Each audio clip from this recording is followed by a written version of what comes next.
fucking do it. There we are. We are live. Dude, we made it back. We did 1 week. We were like 3-week hiatus. We were like, hey, we're gonna go live for you guys every single week. And we did it once, and then we're like, oh man, we're really busy on Friday. And then we just stopped going live. What were you up to for the last 2 weeks? Dude, I went to Washington, went rock climbing with my girlfriend, and then that was 3 weeks ago. And then the weekend after that, I went to Jesse Itzler's Running Man down in nice Georgia, which was pretty sick. Went with some buddies. And then last weekend, I don't know, you were up doing something. What were you doing? I was in Tejas I had 2 events I was speaking at. So one was the military, the War Room with David Perret. Yep. And then do you know Kai that Logue? looks sick, by the way. Yeah, it was really cool. Do you know Kai Logue by any chance? I don't know him. He puts on a really good it's an event that he does every single year. He calls it the Wholesaling Syndicate Live. And so they had RJ Bates there, some other big players that were in there. And so like day one was presentations. Then they break out into boiler rooms. They have sponsors that come out. So like iSpeed, the lead was there, sponsored some of it. And then they just like gave away free leads, and they started doing some closings and closed deals live. So I was in Texas. You know what I noticed about Austin? Do you have any clients in Austin, like specifically in Austin? Dude, I have clients who live. I have probably like 5 people who live in Austin, but Same. No one does deals in Austin. It's strange. I've got one girl who does all of Texas, so she'll get some Austin deals. But dude, driving through Austin, it looks like a wholesaler's paradise because there's like crack house after crack house, and then right next to it is like a 750K new development. It's like, I'm like, man, as soon as I got back, I was like, I got to test out the Austin market because. Did you launch a campaign there? Not yet, but I want to, because we're in Houston and we're having really good success inside of Houston. But I haven't tried Austin yet. And I don't know why. Like I don't hear of like huge wholesalers inside of Austin, but man, it looks like it kind of reminds me of LA. Yeah. Especially the fact that it's like very liberal. So you got like a mixture of like rich people that live there and like, you know, crack house. It's like very different than like Orange County, California, and things like that. So yeah, man, it was cool getting back to Austin. So what's up with the biz, dude? What's working for you right now? Dude. Yeah, so that's actually a good question. So what I would say about Austin too, is side note, is Denver's the same way. It's like $1.7 million, $1.5 million house, tear it down. Crack house. Yeah. Everywhere. Yeah, dude. So what's working right now? I'd say the biggest thing that's working right now is honestly just driving people to make deals happen. I think right now, like from the shift that we've had, like we obviously moving from more Novation stuff to cash, there's like this like lull period where you have a bunch of bad inventory and you still got to make money.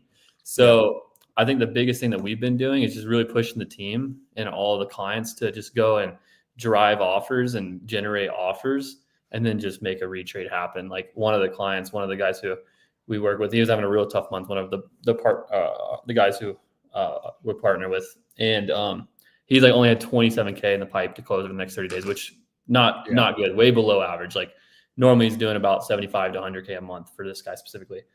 And in 10 days, roughly a week and a half, he went from no deals closing, nothing to 98K hard EMD set to close over the next 30 days, just from going to put deals together. So, you know, we just walked through basically his entire stack of deals that he had. Yeah. And he had like an agent handling his dispo, which I told him he shouldn't be doing anyways. But he just went through, called all the people who went to the properties, fucking got them to make an offer, got some retrades, worked some deals, and just I mean, I think he sold 4 deals, made, put 73K in 10 days. So not bad. I got another Google trend. What's up, GTM? What's your name, bro? GTM. What's up, John? You helped me and my brother close our first deal at 17. I'm assuming, is that 17 the age or $17,000? That's dude. All right, let's talk about this for a second, bro. Since this is what we do on this, we call it like a podcast. We don't really know what it is. It's just we just bullshit on here all day. We'll just tell you guys what we're seeing. 17 years old, bro. Can we give him like a fucking round of applause? Dude, I wish you were young. What's up, Caleb? Congratulations, man. Great job. Yeah, congrats, I've bro. been telling these guys. So I've had two guys join my coaching group in the last like basically 30 days that have done over 100K a month, and they're like 18, 19 years old. That's And bro. I was saying, like, you know what this time period reminds me of? Is it reminds me of 2022. A lot of like 2021, 2022, where people are, I think we're back, bro. Like people are making stupid money. Like the right people are just making a stupid amount of money. So I've been seeing a lot more really young kids that are making, 100K, 150K, 200K a month, really good profit margins. And we talked about Google Trends last time. So I'm going to share something with you, bro, that Lane actually showed me. Let's see it. So last time, if you guys weren't on, we talked about like how wholesaling is doing compared to like, a couple of years ago, like how saturated is it? And so let's go to Google Trends. So we're going to start it out the same way. We're going to type in wholesaling and see what interest looks like right now compared to like the past 20 years or so. So interest is still dropping for wholesaling. So the peak of people being interested in wholesaling was 2020. Now, this is why I think this is the time where people are making money. So we looked up last time, sell my house fast, right? I think that was one of the keywords. And can you guys see my screen, by the way? Can you, Chandler? Yeah. Oh yeah. We're watching it. Cool. I'm just enthralled right now. Yeah. So sell my house fast, like looks like NVIDIA stock, right? Skyrocketed. But let me exit that out and let me show you something pretty crazy. Help with my mortgage. Dude, I was actually playing around this other day. So let me get rid of wholesaling because it's a less common used term. But look, so this was 2009, right? The peak was 2009.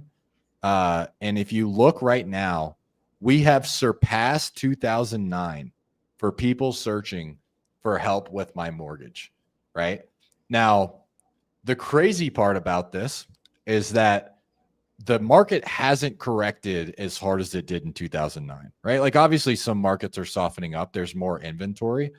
But if you look at distress over the last, like basically from 2000, what was this? 2010, maybe even sooner, right? 2010, yeah, all the way to 2024, kind of like a flat line, little bit of a dip. This was right when COVID kicked off, March of 2020. So people got laid off. It looks like there was a little bit of a spike right when COVID hit. And they were like, oh, I need help with my mortgage. But then they all got forbearance. So they didn't actually need any help with their mortgage, right? Mm-hmm. There's no forbearance anymore. So look, it's actually an all-time high, August of 2025, of people that are searching help with my mortgage. And so this is like, it's the time that, and it makes sense. I'm just seeing a lot more people make money. I'm seeing the same thing. So like just on the marketing side, running for some people's Facebook ads. Yeah. And dude, so this is interesting. I'll just open up an ad account real fast. Let me share my screen. Oh, How do I do this? I like this. The present button at the bottom. Dude, I'm learning how to do it right now. I'm seeing the tips. I had to make sure I read the tips, You got to ask ChatGPT how to share your screen. How to do this shit. So I'll basically pull this up. So this account, this is one that's in a small metro. It's like 250,000 people. You can see the cost per lead's kind of high, and that's just because it's a small metro. It's $159. That's what happens if you're in a small metro running digital. It's hard to get a cheap cost per lead. However, I'm going to show you this. So what we've been testing is we've been trying to figure out over the last month how to get CPL down substantially. We're running some different ads, but this one right here, anytime I've launched this type of ad, this is literally, it just says foreclosure, bankruptcy, stress. I have multiple options for you to keep your house. Wow. Dude, 2 leads, $47. Like this type of messaging is crushing across all the campaigns from cost per lead and quality. So I agree. I think I'm seeing the same things. Like the demand for people who are in financial stress is higher than it's been in a long time. Yeah, it's like that's who we should be targeting right now. Is I'll tell you one more story. I got a guy, he's always been at like 80, like 70, 80K a month, but like not the best margins, but now they're just doing foreclosures. And I think they said they did 600K this quarter. with Damn, 50% profit margins. that's great. Just targeting foreclosures. They do cold calling, which I'm not a big fan of cold calling personally. Like it works obviously, and they're crushing it. And then I've got another girl in my group who she's a big, like she's in sub 2 and she helps coach in sub 2. So they've got a bunch of people that are cold calling for them, and they crush it with cold calling. So it definitely works. But yeah, it's like right now, how do you optimize for people that are in foreclosure, people that need help with their mortgage, financial distress, because that is the clear, like it's the clear motivation right now in the market. It's people that need help with their mortgage. I don't think we've seen. So I'm going to look at my my Salesforce account since we're pulling stuff up. If I look at transactions created this quarter, let's see. We're in the sharing stage. So It's like the honeymoon stage just for podcast. I'll go created date. So this is an interesting thing. So if I look at this quarter, created date, normally we're like half of follow-ups. So it's like 42 contracts for the quarter. But if I go date time originally created, and I do this quarter, so that means the lead came in this quarter. So you got just 42 contracts this quarter is what it seems like. Yeah, damn, but so like you're 30 like 80%, 90%. new contracts. So what's 35 over 42? It's 83%. 83%. So that's uncommon for us. Usually we're like, 60%, 50-60% of our contracts are from new leads. And then, another 40-50% is going to be from follow-ups. Like we're just, we're working. But right now, and this isn't, I don't believe this is just for my account. I was just on a one-on-one with one of my students who's also running Facebook, by the way. And it was the same thing. It was like 80% of his contracts are coming from new leads, like one call closes.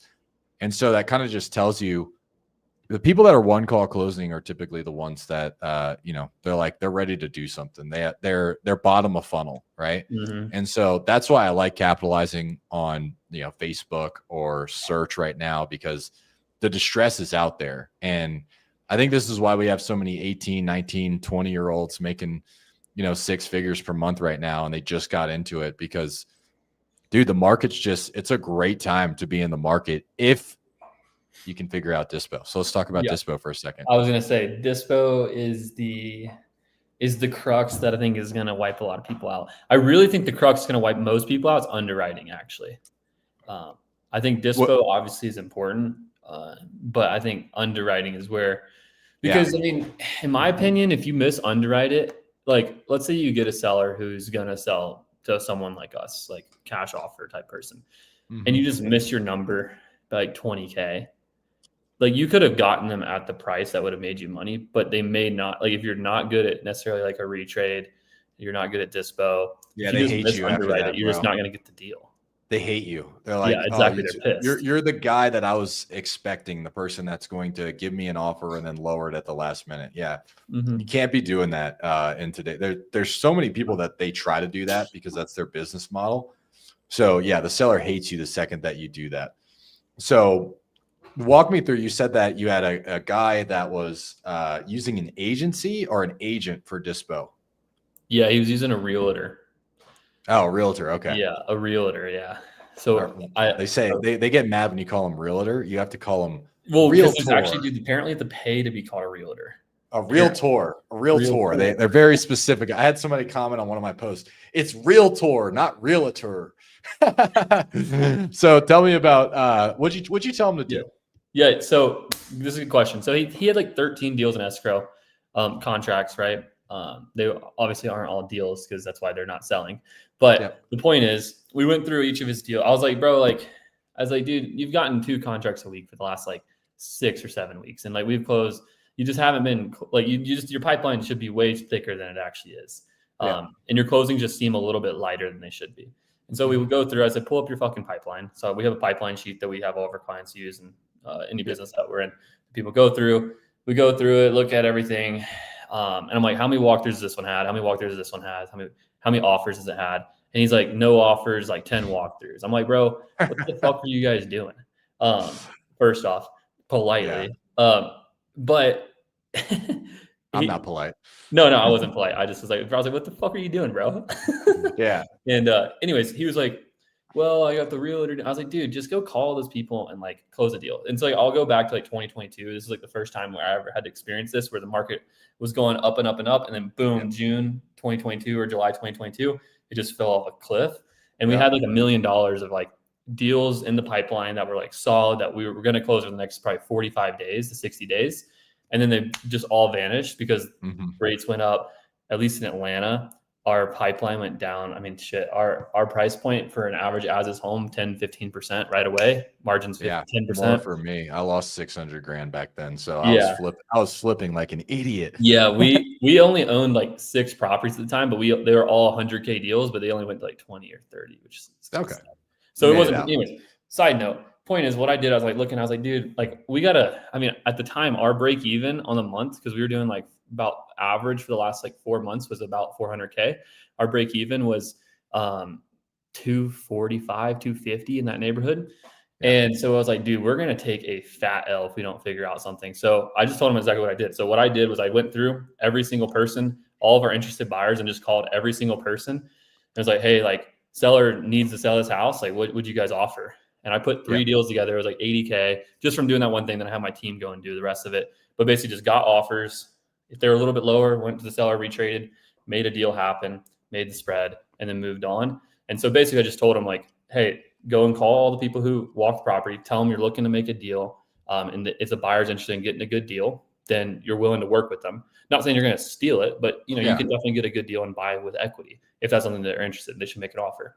And then get a few people on the table if you can, but then go negotiate with the seller as needed or whatever. At least you know how you can make a deal and you have a chance. Like it's like, at least it's like going to the plate. I played baseball. It's like if you struck out looking and you didn't swing, then you just look like an idiot. At least strike out swinging, you know, like at least give it a try. So that's basically what I told him. And if you're good at sales, then you're going to be able to figure out how to put a couple deals together from doing that. So that's what I told him what he did.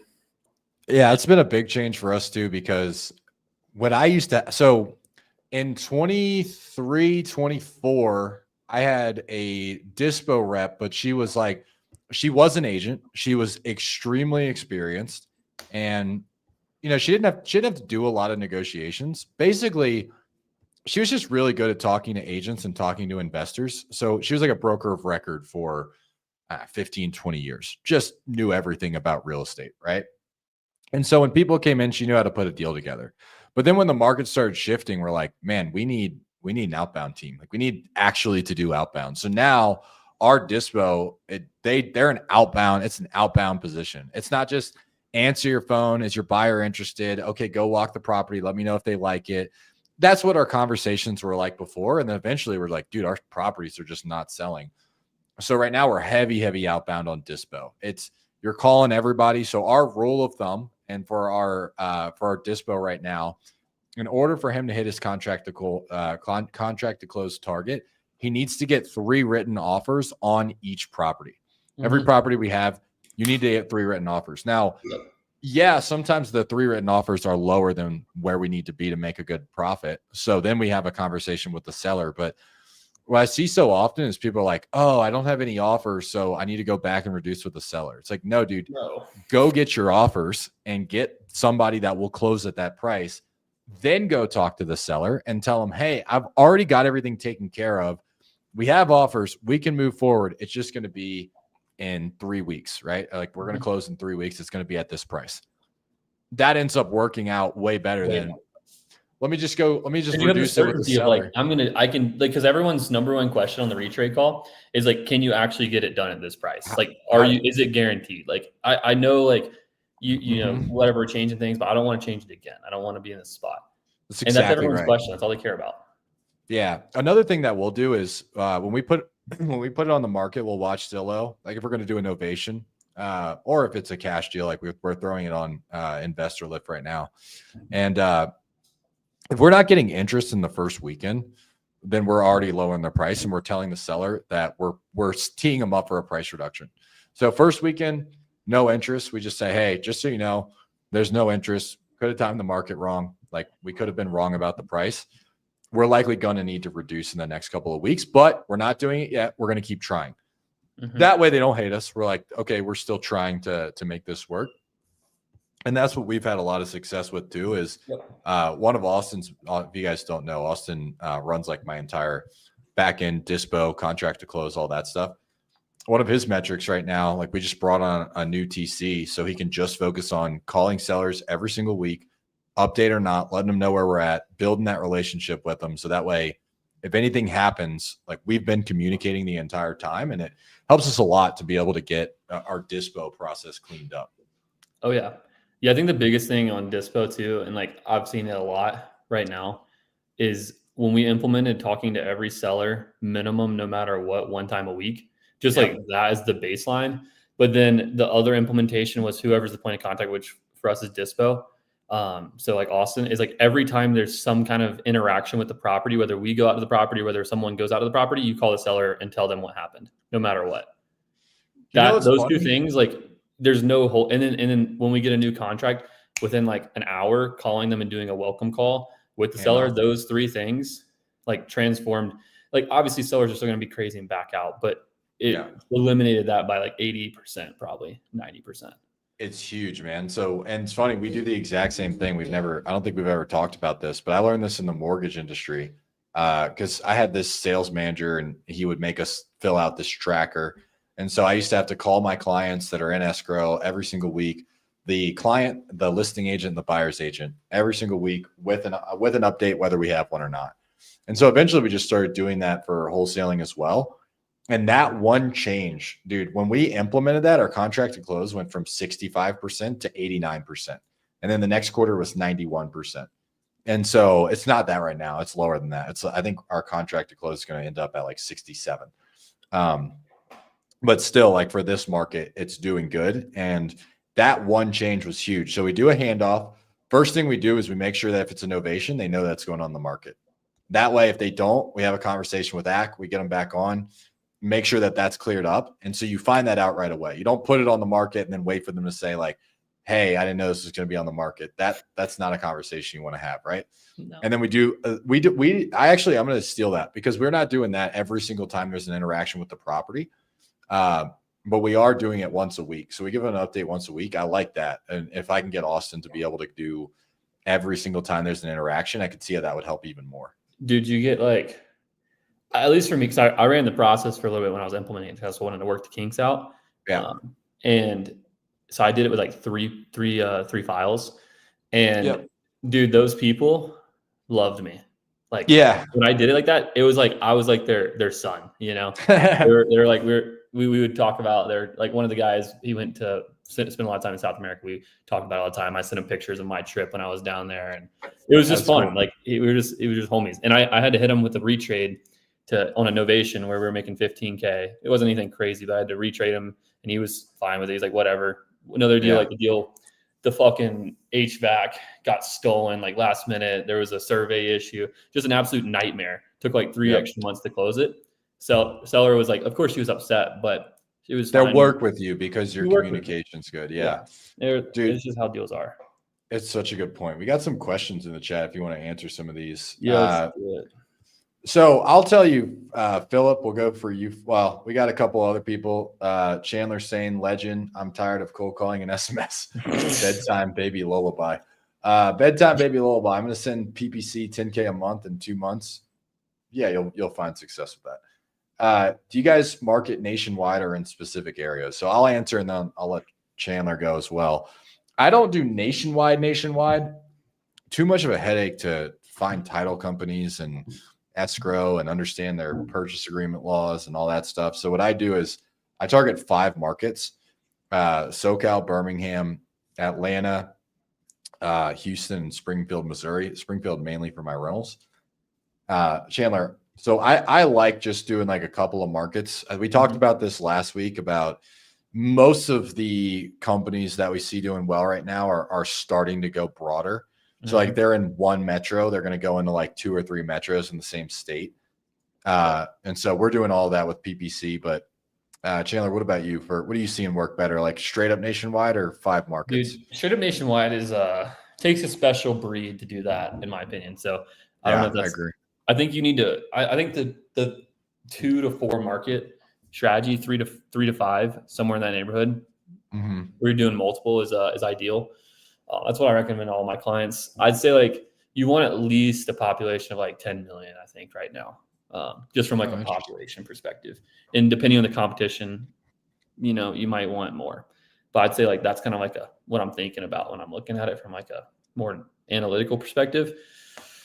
I think because we were talking about last week, the pie of total deals has just shrunk for like there used to be 100 deals, now there's 50, but there's the same number of operators, so everyone's getting squeezed out. So if you're doing 10 deals a month, now you're only gonna do 5, and so now you're not profitable. And so I think the only way to really increase that is one, you got to take more market share, or two, you got to increase the size of your market. That's really the only way to combat it. And so I think that's like, and like your cost per deal is substantially cheaper if you leverage multiple markets. Like John, I don't know what you're seeing for cost per deal for you, but we just had a buddy of mine who does he does about 450K a month in his business, flipping and doing some wholesale, like 60-40 wholesale, 60% wholesale, 40% flipping. And his cost per deal is like $8,300, but his deal size is much larger and he's been around for a long time. And so he can sustain that. Whereas like if you don't have as much of a marketing budget to spend a cost per deal of like 6K, 5K, I mean, you got to dish out 20 grand before you can even know if you get results or not. So it's just tougher. So I can tell you right now that our cost per deal, and when we were in SoCal alone, it got as high as 15 grand. Now our average deal size was 50. It was like 50,200. So it ended up, we ended up still being profitable with that, but it was like, geez, you got to spend to get consistency. Cause if your average deal size, if your average cost per deal is 15 grand, that means if you spend 15 grand a month, you're not getting a deal every month. You're going to have 0 and then 2, and you're going to be a roller coaster. You got to spend like 40K, 40K minimum. Yeah. So that's what we had to do to get like consistent. Dude, my cost per deal right now is $1,750. It's insane. Yep. So it's what happened is my when I was just in SoCal, my cost per lead was insanely high. I think a big part of that was who I was using. I was using I think we talked about him last week. So BC, and I call them Bait and Switch Collective. And so we were using them, and our cost per lead was like super fucking high. It was like anyone who's done well with them. Same. So it was like $800 to $1,000 cost per lead, and then we'd have to close everything. Like if it was a deal, like if the seller even like thought about selling, we had to close it to stay profitable, and luckily we did. But then we moved to these other areas, and my overall cost per lead right now is $81.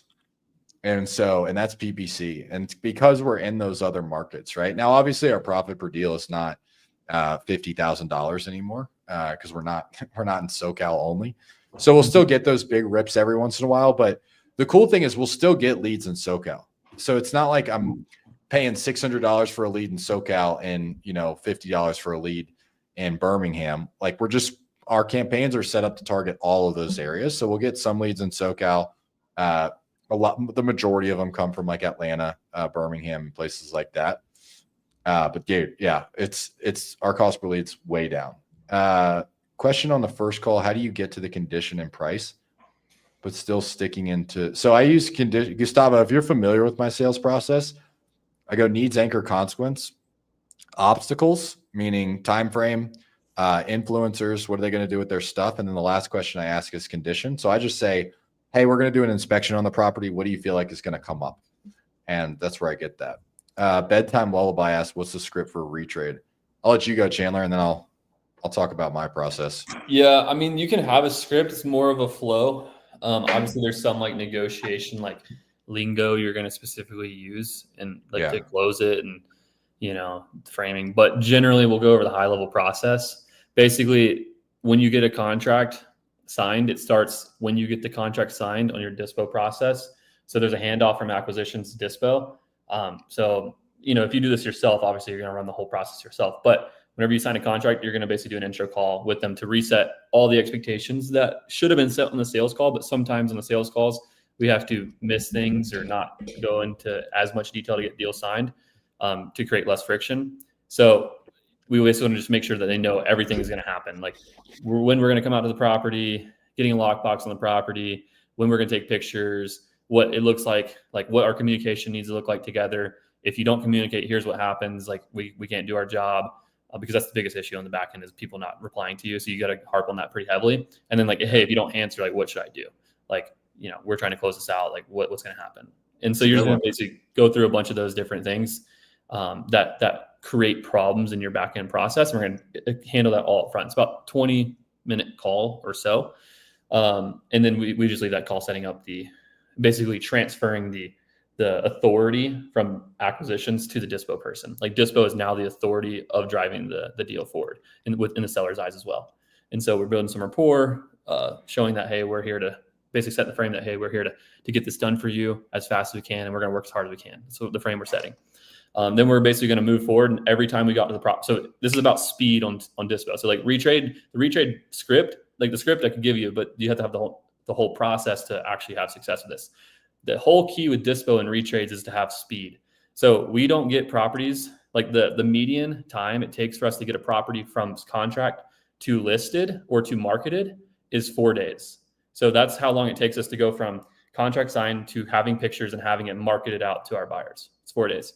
From there, it's 15 days if it's on the MLS is our goal to have pictures to contract, and it's 7 days to have if it's off market. And that's the median that we're shooting for. And what that allows us to do is we have a lot of touch points with the seller very quickly, back and forth. So, if I'm 4 days to marketed, I'm talking to you on the handoff call. The next day I'm talking to you, or the next day or two, I'm talking about pictures and the feedback from the pictures. So, hey, like I saw a leak, I saw a watermark on the ceiling. Hey, I saw there was mold under this sink. Like, do you know anything about these? Like, you didn't tell us, we didn't have this in our notes. Just wanted to, basically we're setting the stage to kind of like, this is worse than we thought. We're still going to try as hard as we can, et cetera. But just wanted to get your input from what these were. Cool. Hey, I'll have this thing live. Or, we'll be sending our team out there, contractors, whatever, next couple of days, whatever the expectations it is. And then every time someone goes to the property, we're going to be just giving them feedback, the seller feedback from what was said. So if we have a showing and we have buyers out there, maybe it's framed as contractors, whatever you're framing it as, this is the feedback we got. 1, 2, 3, 4, 5, 6. Hey, it depends on the deal and how much rapport I have with the seller. But sometimes if I feel like we got BS offers and we didn't do a good job on our side, I'll basically just tell them like, hey, like the good news is we got an offer. We're able to move forward. The bad news is it's lower price. So they're going to be like, what's the price? We're going to tell them like, oh, we were at 220 or whatever. Oh yeah, we have to be at like 205 in order to move forward. We can get it closed out in this much time, whatever, because we have a buyer now. And if they're like, no, I don't want to do it. Cool. Hey, no worries. Let me just get a couple more people out there. I think we can maybe work on some quotes and whatever. We'll just have another walkthrough for all these different people to go through. And then when they go out there, maybe you can try to get a better deal, or you can just come back and counter like, hey, like I know the 205 didn't work for you, but if I was able to like, I'm not saying I can, but if I was able to come up any, like, because maybe we can be a little bit flexible on some of the quotes and I can get some more contractors out there to get us better deals on certain things. Would there be any number that would make sense for you if I can work down my GC and my contractors, and then you can squeeze them, whatever. And then you can work a deal potentially there, or you can get more people out there, or you go for the retrade. It just kind of depends on the deal, but you want to have multiple touch points like that. And that's obviously not the full retrade process, but it's like, it's pretty good. It's the gist. Yeah, that's good. Cause I follow the same thing. Like the retrade, you don't want to just go in. The worst thing you can do is not talk to the seller for 3 weeks and then call them and be like, hey, by the way, the price is going to be lower. Right. So we were talking about this a little bit earlier. I follow a very similar process where the second we get out there, we see something that's wrong with it, or we see that the offers are going to come lower. We tell them, hey, probably going to need to reduce it, but we're going to keep trying it. Hopefully we don't. Keep working it. The only difference with my process for a retrade is when I say, hey, the offers came back at 205. I just go, would that still be enough for you to be able to do X, Y, and Z? So like whatever they're trying to accomplish, they're trying to buy another house. I just add that language in there. Hey, good news is we have a buyer. We can close on it. Bad news is it is a little bit lower than what we initially offered you. It would be coming in at 205. Would that be enough for you to be able to buy that next house? Maybe it might be, but I was really hoping for X, Y, Z. Well, why do you feel like it might be enough? Then we just like keep going through that process until we get them to go, yes, this would actually help me. So there's a little bit of objection handling there Yeah, too. that's great. I love that frame. I normally Yeah. like, I think that's a good addition, because normally when I do it, it's like, I just kind of leave it like you're giving them an offer. Basically, it's like, Yeah. hey, you can take it or leave it. And if they're like, oh, I don't know, like what, like, then it's just like the frame I go to is like, well, what happens if you don't sell this thing? Like, I know like you need to sell it for XYZ reason. Like, what happens if you don't? And then we can Yeah. confront the objection, but it's a little bit less. It seems like you're more against them in that way rather than like where you framed it. So I like that a lot, actually. Yeah, I try to take that needs-based approach. But dude, yeah, I think that was a good retrade process. How do you explain to the seller about the novation strategy? That's a loaded question. Yeah, dude, that's like a hour-long call. Yeah, or I'll give you like a 30-second kind of rundown on what we do. Is the first thing we do is they typically have three main objections, like the money, the time, or the convenience. And so we'll just tell them like, hey, that there's typically three components of a sale: money, time, convenience. Now it sounds like you're not flexible on the money at all. They're like, no, I need 330. Okay, let's say I can get you 330. Would you be flexible with us on the time? Well, what do you mean? Well, let's say instead of 60 days, it took 30. Would you be completely opposed to that? No, I wouldn't be completely opposed to another 30 days if I got $30,000 more. All right, and let's talk about the convenience. Like typically when we buy it with our investors, we walk through it twice. Would you give us an additional 4 to 5 showings? Well, who's going to be there? We'll explain it, and then we'll go, okay, well, you know how when you list it on the market, there's one agent, they try to sell your property, but they're basically just going to put it on the market, hope and pray somebody calls in. Our process is the exact opposite of that. We have a team that we can put it on the market as well. We just don't charge you anything. And we're going to be calling buyers, drumming up interest for your property. And that way we can get you that $330,000 price. Now, I'm not saying I could do it, but if I could, would you be opposed to that? No, I'm not opposed to it. And then we just kind of explain our strategy that way. Was that 30 seconds, Chandler? How'd I do? Dude, I think that was like maybe 65, but that was beautiful. You got anything to add to that? I think the biggest thing, like I'll add, like if we're talking about explaining it, the biggest thing is that people are like, if people don't see the value in what service you're providing by doing this, it's going to be really hard to do innovation. If they're going to be really particular on access, Yeah. if they're going to be really hard on that, like that's going to be a pain in the ass, and you're going to want to make sure that like you treat these people as like a client rather than like a seller, because you're working together with them and they need to be cooperative. So I think that's a really important thing. Like if someone's like, if you're trying to like basically do everything you can just get the contract signed, you get like 2 showings and it's like, you can only get in at these certain 1 hours. Like it's going to be, you're going to cut your buyer pool in half. And right now in the market, it's going to be really hard to sell that deal. And so you need them to be on your team and like be willing to work with you and have pretty much like much more unlimited access rather than limited in my opinion. And so in the dispo call, we like, no matter what, we just ignore what the acquisition team says. We always just say, hey, like, can I let you know within 24 hours notice if we're going to send someone out to the property? And they're always pretty much like, yes, after that point in the conversation. And if we get a lockbox, it's ideal. That goes a long ways. And the other thing I'd say too with novations right now is at least how we're underwriting them to see a little bit more, like to price them much more effectively and to be able to run our processes. We're discounting everything 10%. So we're doing 90% of market value.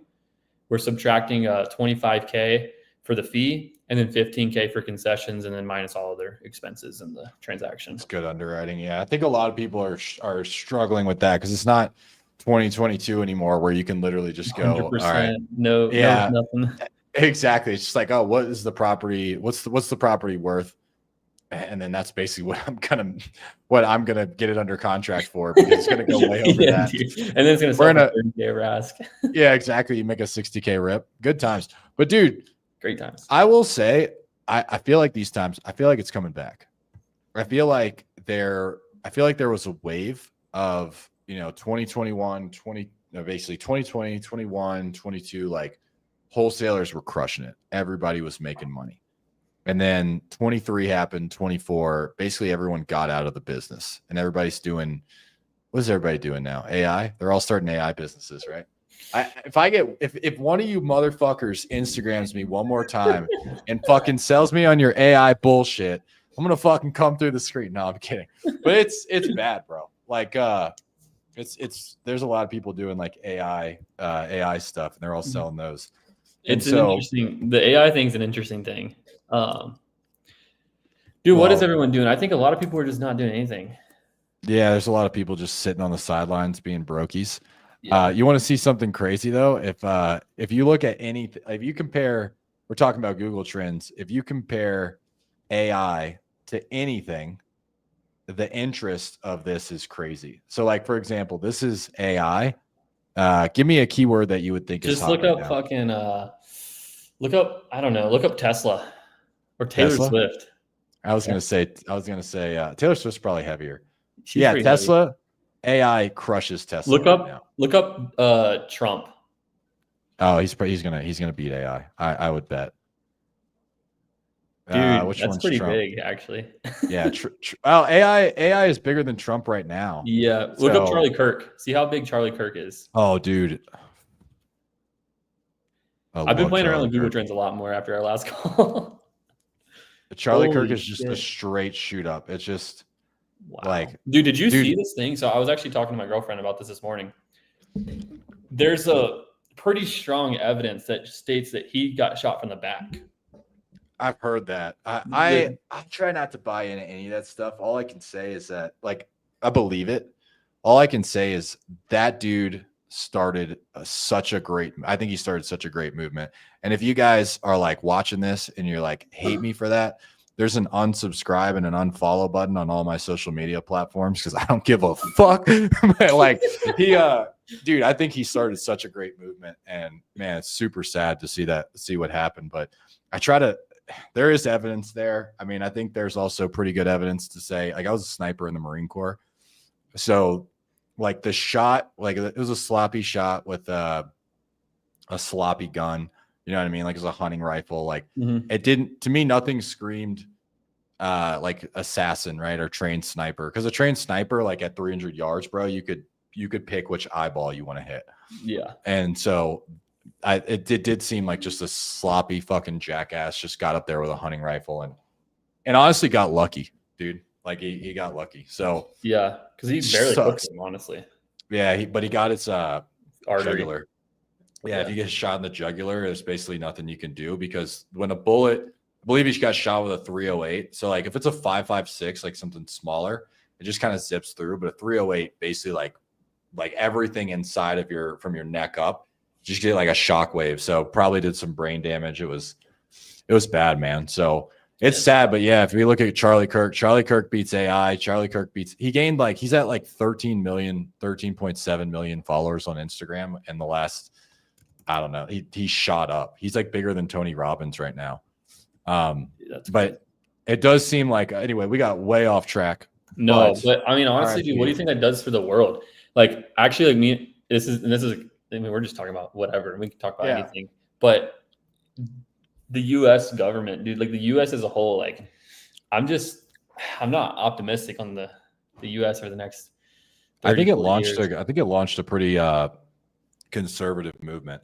I think like conservatives are coming out of the woodwork and it seems like they flipped. So like it used to be a lot of like the loud ones were the liberal movement, right? Like any of the Democrats, they were loud, right? They were like very much like protesting in the streets and on the campuses and saying all this stuff. And it was kind of scary if you were a conservative because if you're conservative, like you're going to get canceled. And it, like for the first time in almost ever, there's been liberals getting canceled for saying stupid stuff. And so I don't know. I think it like overall, I think it swung the country in a different way. Yeah. You don't think so? No, I do 100%. I'm just saying like more so from like the economic perspective. How so? Like, I just feel like, I don't know. It's a very precarious situation with the interest rates being high, with our debt being high, with no one having trust in like the bonds. Like, it's like everyone thinks rates are going to, like, I guess and maybe I'm thinking about real estate in general and some different business and stuff. But me and one of my buddies is a big multifamily guy. He like, anyways, Tyler, right? Yeah, Tyler. You met Tyler. Yeah.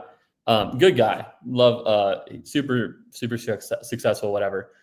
And he was just saying like he's talking to some brokers and they're like, dude, they're at a Fannie Mae convention and they were saying that like there's $25 million losses like happening like all the time. Fannie Mae's like losing millions, and I know you were a loan officer before, but it's like they're losing tons and tons of money.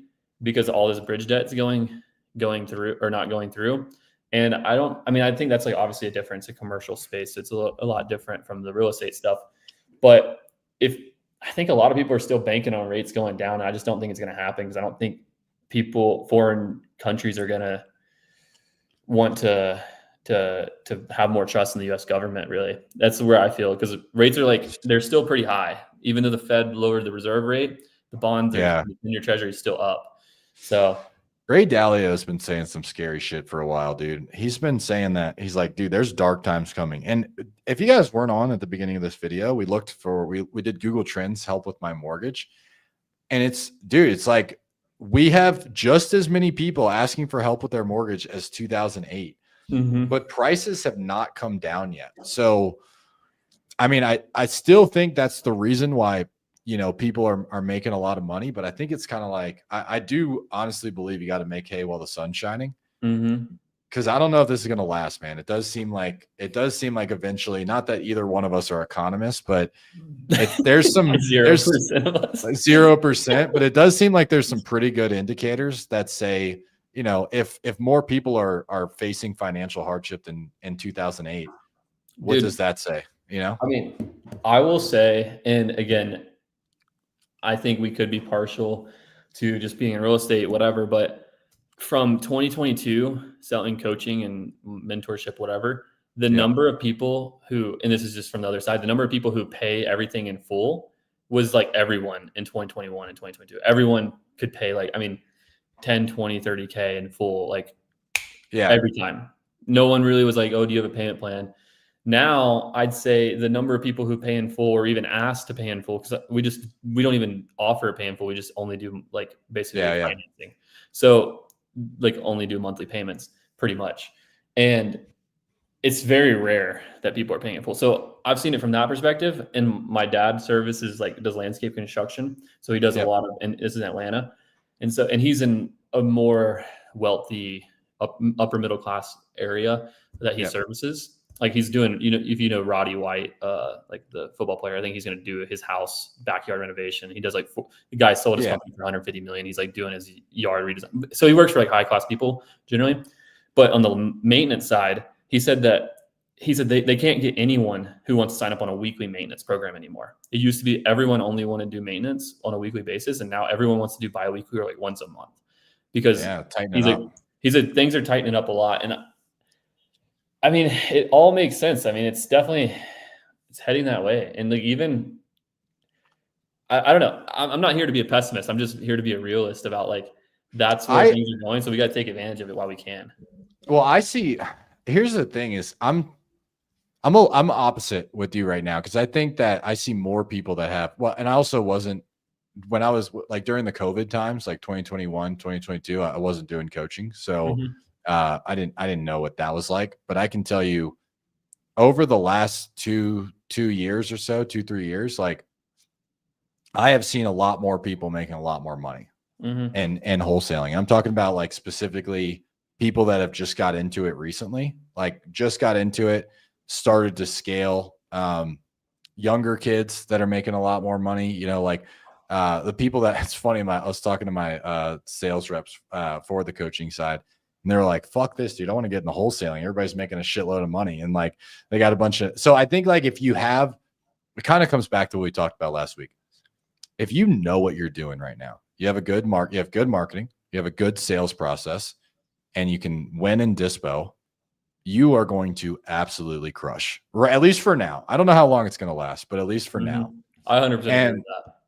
And if you don't, you're going to get left behind. I think that's the big thing, is people are getting left behind. And I feel more of a 2022 coming, 21, 22, big upswing coming because of the amount of distress. And housing prices are not the best, but they haven't tanked.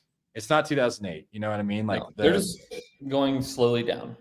You got to get ahead of the underwriting. You can't be looking at solds. You got to look at actives when you're doing that stuff. But I don't feel like the housing prices have caught up with the level of distress that's in the market right now. And I think that's why you have a lot of companies that are doing really, really good. We're consistently just hitting our best months right now. And And I think a lot of it has to do with just being in front of the right people, because there's a lot of them, having a good sales process and being able to sell them.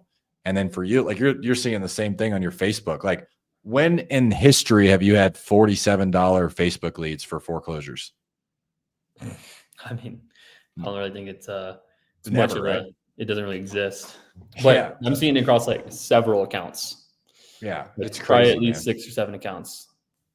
So I think, like, all in all, for you guys that are listening, you're like, what the hell? Like, what should I get out of this? Like, what am I taking away? Like, it's a crazy time. I would try to take advantage of it while it's happening and try to stack some cash away, because this is a really good time where you can run a super profitable business. Mm-hmm. Stack some cash away in case this doesn't continue, because who knows, dude? Maybe in 2 years, you and I are going to be talking about AI. We just might even be AI at that point, bro. We might be AI, dude. Yeah. Everybody's moving that. I do think the things that's good with what's going on right now is because things have gotten tougher. I do think most people had been forced to get smarter and innovate and do it at like a more profitable rate. Yeah. Using AI, using different tools, whatever. Like I do feel like the game has totally evolved over the last period of time. Like if you're not, if you don't have like a retrade process right now, or if you don't have like, it's like 3 years ago, no one really did novations. Like now everyone basically does novations. Yeah, it's like you have to. Yeah, it's like just things like this. There's a ton of different iterations of this, but it's going to evolve more and more. And I think people are getting better.